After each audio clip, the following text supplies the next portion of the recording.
kwentuhang si Cristo ang bida. Here at Podprice, we will talk about the pressing issues in the life of a youth nowadays over a cup of good coffee. Kape, kwento, Cristo. And for today's episode, we will talk about mental health. Bahagyang maging sensitibo ang ating talakayan ngayong araw, pero mahalagang matalakay ito, no? Dahil maraming mga kabataan ngayon ang dumaranas ng mental health issues. Base sa datos ng World Health Organization, there are over 1 billion of people living with mental health disorders with conditions such as depression and anxiety. Bilang isang kapatid, ano nga ba ang maaari nating gawin kung ikaw mismo o ang iyong mahal sa buhay ang dumaranas ng silent battle na ito? Pag-usapan natin yan dito sa Podprice. At para mas maging makabuluhan ang ating talakayan ngayong araw na ito, makakasama natin ang isang primary leader ng House of the Lord, Mecca Wayan, na dumanas din ng ganitong kalagayan, kagaya ng ating natalakay ngayong araw na ito. Sama-sama nating alamin ang kwento ni Miss Kay Arahay. Hello sa'yo. Hello. Good morning. Good morning. Thank you to our dear viewers. And it's an honor to be here to share my story and yung journey ko through healing. Yun. So, Kay, you've been diagnosed with general anxiety and panic attack disorder. Yes. Para sa mga viewers natin na nanonood ngayon, ano ba yung ibig sabihin nito, no? At paano ba ito nagsimula? Kwento mo naman sa akin. Medyo broad kasi siya, pero yung sa akin, kasi it's general anxiety which could affect other aspects of your life. Social anxiety, which means na medyo takot ka sa crowd. You only are comfortable with certain people. For me, yung anxiety ko is health anxiety, which in medical term is hypochondria. Then, ako, meron din akong panic attack disorder na connected dun sa hypochondria. So, ang manifestation sa akin is meron akong health fears. And that translates to panic attack, yun, palpitation, pagkatakot. And yung diagnosis, it's actually a very, very long story. But it's also rooted to my choices in life. So, I was born in a very Christian family. My family has served the church since I was young. And I grew up in church, no? Actually, Yes. Sa mga hindi nakakaalam, si Ate Kay ay kids club slash Sunday school teacher ko yan. oo. Ayan. Yun Pero hindi talaga. mo ako matanda. Onti na yung gap namin. Oo. Pero, so, I was raised to be Christian, kumbaga. Pero nung tumanda ako, I have lived outside the will of God, which means that I've explored yung mga bagay na hindi dapat ina-explore na isang kabataan. Due to peer pressure and many wrong choices din talaga. So long story short, na nagkaroon ako ng mga ilang bisyo, like pag-inom, pag naninigarilyo, na medyo naging malala no, na nagkatrabaho na ako kasi feeling ko I'm earning my own money now. I can make my own decisions. And then suddenly, nagkaroon ako ng katrabaho who sadly passed away. And nung narinig ko yung diagnosis niya, I was relating it to myself na we have the same lifestyle. We had made the same choices in life. That's probably how I'm going to end up then. And ayun, nag-research ako sa Google about symptoms that I'm feeling. And dumating yung day na talagang na-feel ko na nag-manifest siya sa body ko. So that my first panic attack, I went to the doctor and the doctor dismissed me saying, there's nothing wrong with you, just go home. But I wasn't convinced kasi sabi ko, no, there's something wrong with me. But hindi nag-end doon. So, Ano yung mga nararamdaman mo ulit? headache, palpitations, hindi mo makahinga. And parang total sense of doom na you don't really have, I'm not really sick. Noong time na yun, I was young, I was 23, I was at my prime, kumbaga. Then, parang biglang nanghihina ako without any reason. So, I was trying to find an answer kasi I'm the kind of person who wants explanations kasi sa everything, para maintindihan ko what I'm going through. And I went to so many doctors, and it hurt my family financially. My mom, kasi she was the one na talagang nag-alaga sa akin. And it also affected my motherhood kasi instead na maging present ako dun sa two kids ko that time, I was taking care of myself. I was being so conscious dun sa ano ko. Then, after so many doctor appointments, there's one doctor who said, anak, wag kang ma-offend, pero punta ka kaya ng psychiatrist. And I was in denial kasi parang, Dok, are you judging me na baliw ako? Ganyan. Kasi there's a lot of stigma in mental health at that Yes. time. And people don't often go and ask for help.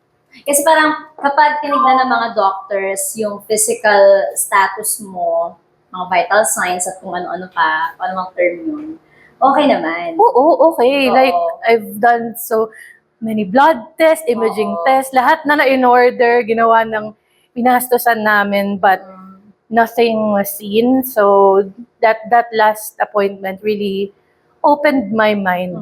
So, kailan ka nag-decide na I need help? Kailangan ko ng magpunta ng psychiatrist?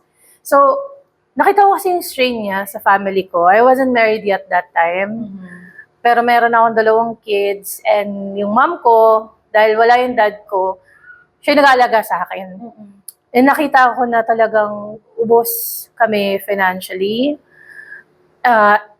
So I opened my mind, and I did a lot of research to think na ito ba yung tamang desisyon. Inumble ko talaga yung sarili ko kasi when you're in that position na talagang nag-admit ka, there's something wrong mentally.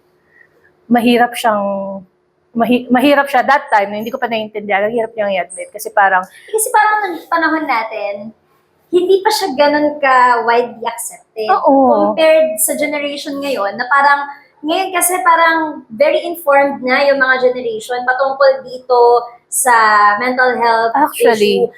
Kumpara oo. dun sa generation natin, parang pag sinabing meron kang mental health problem, ang connotation agad, baliw ka. Baliw. Yun, exactly. Doon ako Diba? nagkakaroon ng fear. Oo. Kasi parang everyone around me, my friends, I lost a lot of my friends. I had so many friends then, pero talagang nawala, naubos silang lahat kasi they were all thinking na, ano nangyari kay Kay? Nabaliw na yata siya.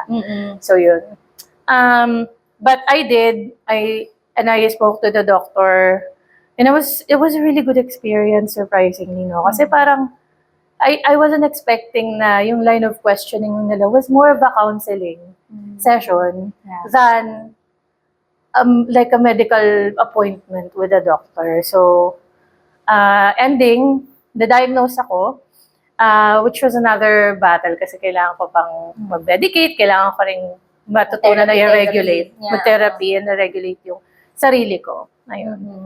So, paano mo napagtagumpayan yung phase na yon ng buhay mo? At kailan mo na-realize na I need Jesus?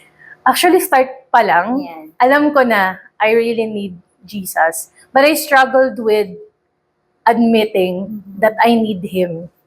So, what I mean by that is, alam ko na siya yung sagot. And that time, diba, before that event, I was living my life outside the will of God. Pero ang naging takbuhan ko talaga is church.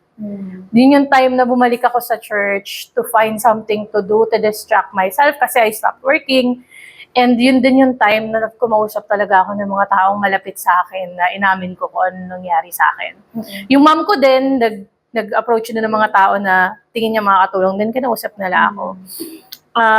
Ang daming revelation ni Lord sa devotion kasi doon talaga ako nangawak. Alam mo, dumating yung point na hindi ako natutulog na wala yung devotion notebook ko and Bible sa ulo ko. Kasi meron akong parang crazy thought nun na baka takihin ako ng panic attack while sleeping or baka mamatay ako or what while hindi na ako magising. May mga ganong irrational thoughts.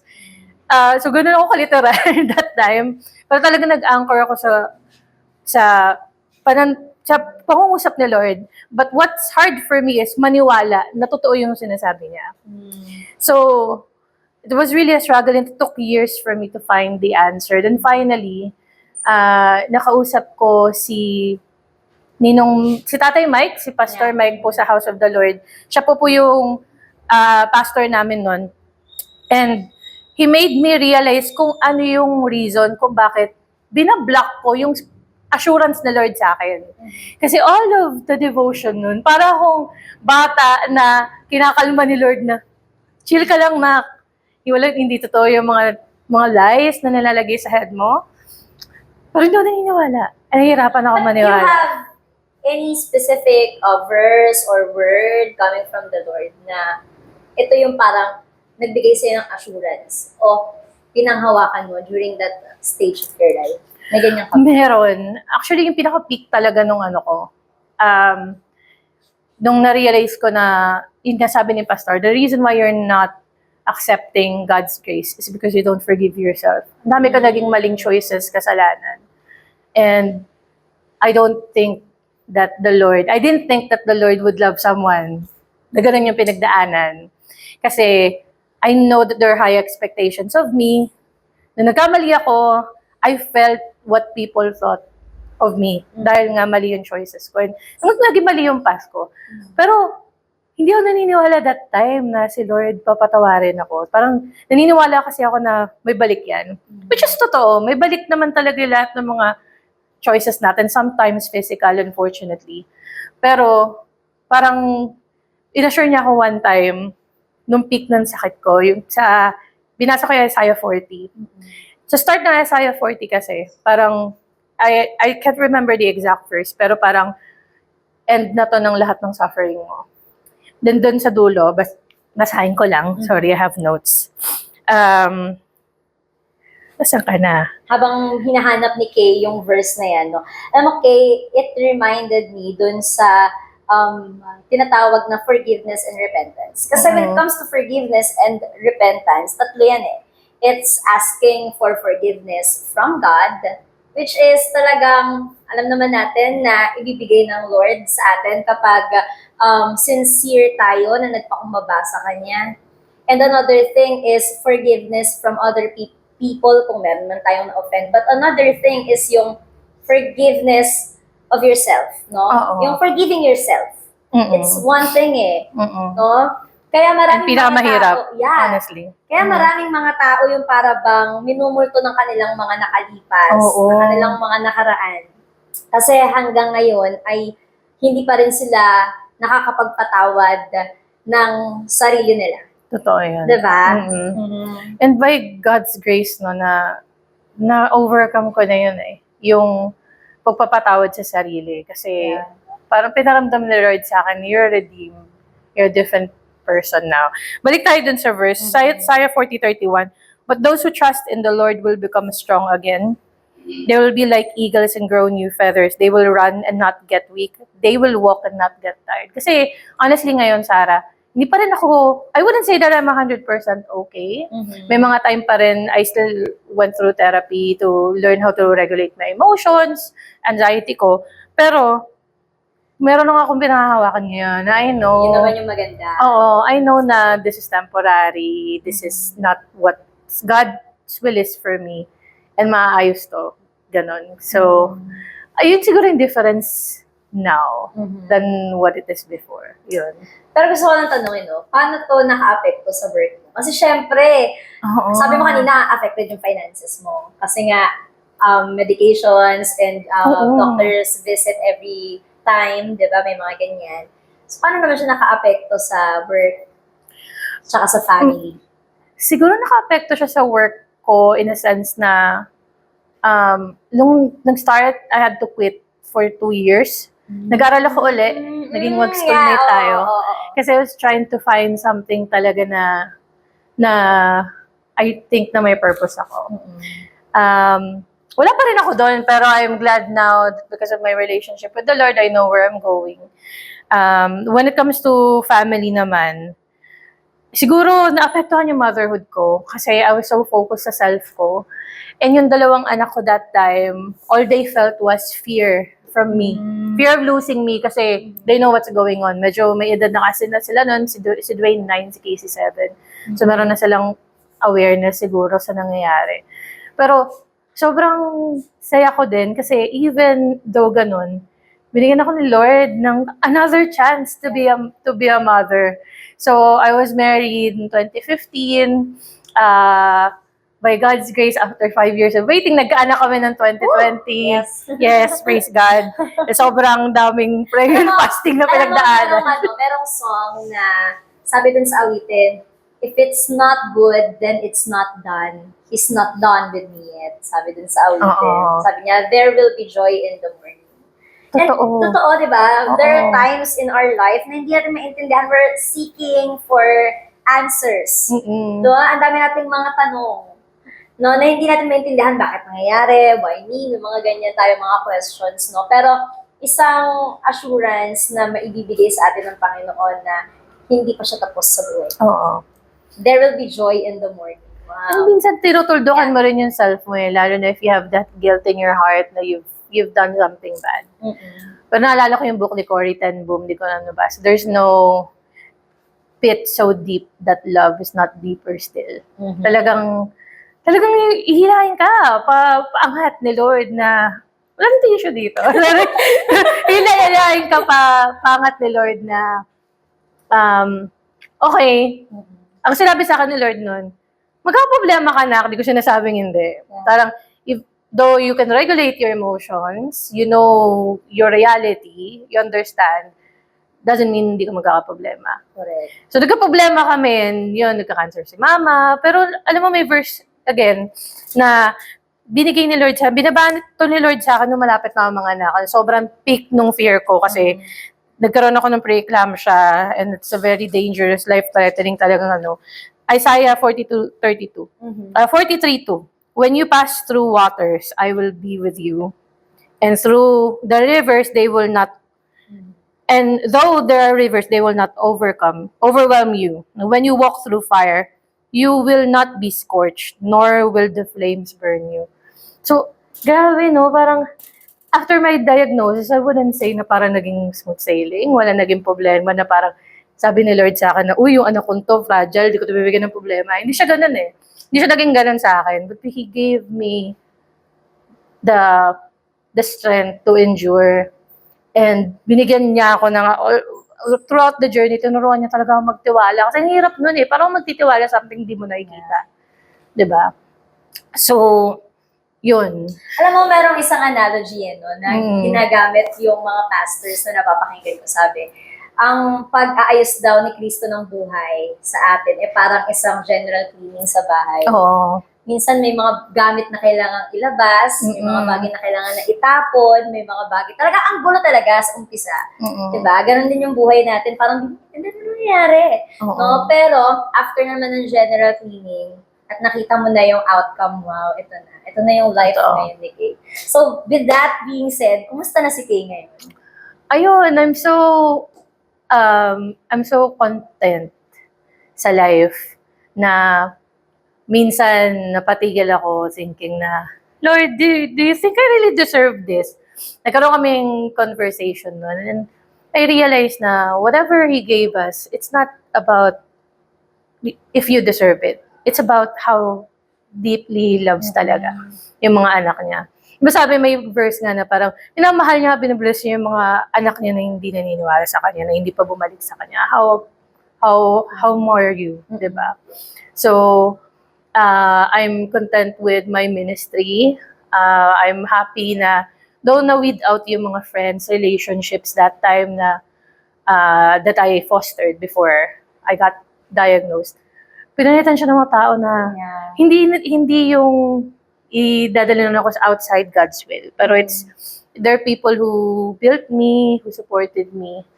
So, yun, I'm a very content wife. I'm a very happy mother.